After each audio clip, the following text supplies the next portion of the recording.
அல்லாஹ் ரப்புல் ஆலமீன் உதுஹியா என்றால் அல்லாஹுடைய பெயரை கொண்டு அல்லாஹுடைய முகத்தை நாடி ஒட்டகத்தையோ மாட்டையோ ஆட்டையோ யௌமுன் நஹர் யௌமுல் ஈத் அன்று அல்லது அய்யாமுத் தஷ்ரீக் அதற்கு தொடர்ந்து வரக்கூடிய 11, 12, 13 இந்த நாட்களில் அல்லாஹ்வை நெருங்குவதற்காக இந்த 3 விலங்கினங்களையும் அறுத்து பலியிடுதல் தான் உதுஹியா.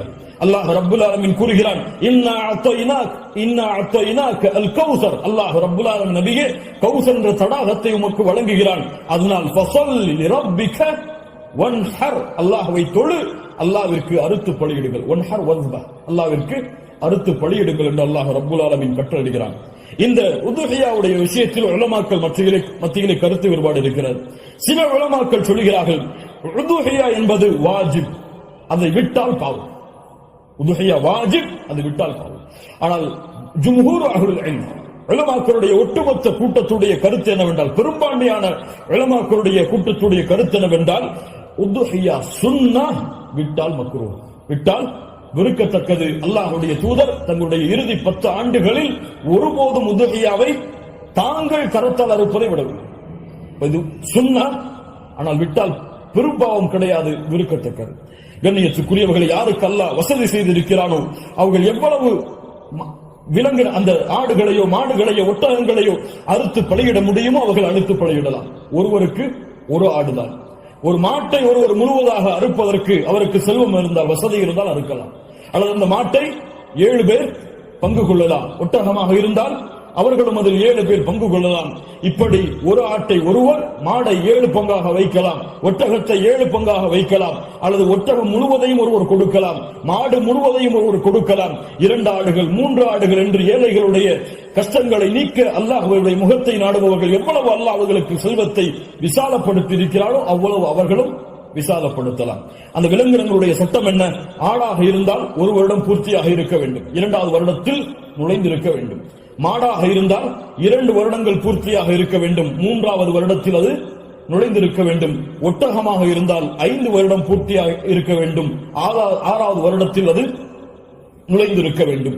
யாருக்கெல்லாம் ஒரு முழு குடும்பமாக ஒரே இடத்திலே ஒரே உணவை சாப்பிட்டு வசித்தால் அந்த முழு குடும்பத்திற்கும் ஒரு ஆடு போதுமானது, அல்லது முழு குடும்பத்திற்கும் ஒரு மாடு போதுமானது, அந்த முழு குடும்பத்திற்கும் ஒரு ஒட்டகம் போதுமானது. ஒரு குடும்பம் மொத்தமாக ஒரே இடத்திலே ஒரே உணவை சாப்பிட்டு இருந்தால், தனித்தனியாக வேறு வேறு உணவுகளை வைத்திருந்தால் அவர்கள் தனித்தனியாக உதுஹியாவை அவர்கள் கொடுக்க வேண்டும். கண்ணியத்துக்குரியவர்கள், இந்த முறையில் இந்த வணக்க வழிபாட்டை செய்வதற்கு அல்லாஹ் எமக்கு உதவி செய்வானாக. லை யனாலல்லாஹு லுஹுமுஹா வலா திமாஉஹா, இதனுடைய மாமிசங்களோ இரத்தங்களோ அல்லாஹ்வை சென்றடைவதல்ல. வலாக்கின் யனாலுஹு தக்வா மின்கும், உங்களுடைய உள்ளத்தில் இருக்கக்கூடிய தக்குவாதான் அல்லாஹ்விடத்திலே சென்றடைகிறது. கண்ணியத்துக்குரியவர்கள், நபி இப்ராஹிம் அலைஹிஸ்ஸலாம், இஸ்மாயில் அலைஹிஸ்ஸலாம் அவருடைய தியாகத்தை நினைவு கூறும் பொருட்டு இப்ராஹிம் அலைஹிஸ்ஸலாம் தன்னுடைய மகனை அல்லாஹ் அறுக்க கட்டளையிட்ட போது, நான் அறுக்க தயாராகிறேன் என்று இப்ராஹிம் அலைஹிஸ்ஸலாம் அல்லாஹ்விற்காக தன்னுடைய அல்லாஹ்வுடைய கட்டளையை ஏற்க துணிந்ததை போன்று, யா அல்லாஹ் நீ கூறினால் எதையும் செய்வதற்கு நான் தயார் என்ற தன்மையை வெளிப்படுத்துவதற்கு தான் இந்த யௌமுன் நஹர், யௌமுல் ஈதுடைய தினத்தில் ஆடுகளையோ மாடுகளையோ ஒட்டகங்களையோ அறுக்கக்கூடிய கட்டளை அல்லாஹ் கொடுத்திருக்கிறார்.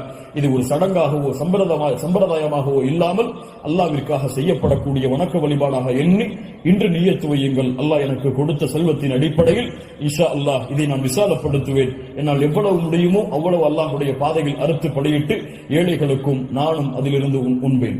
கண்ணியத்துக்குரியவர்களை, சிறந்தது என்னவென்றால் நாம் வாழக்கூடிய இடங்களில் அறுத்து பலியிடுதல் தான் சிறந்தது.